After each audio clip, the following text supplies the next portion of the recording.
Hi guys, I haven't done a video in a long time, so I thought I would do one today.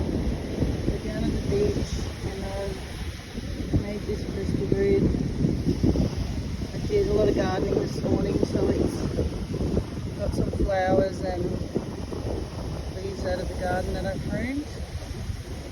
I also found some shells and this love heart shaped bit of coral.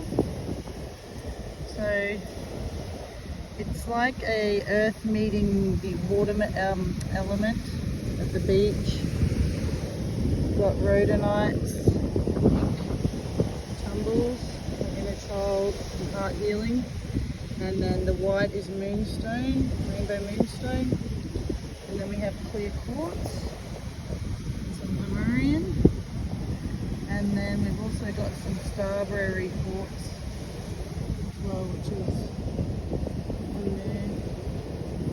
there with the etchings, and cinnabar in the middle, sort of heart stone.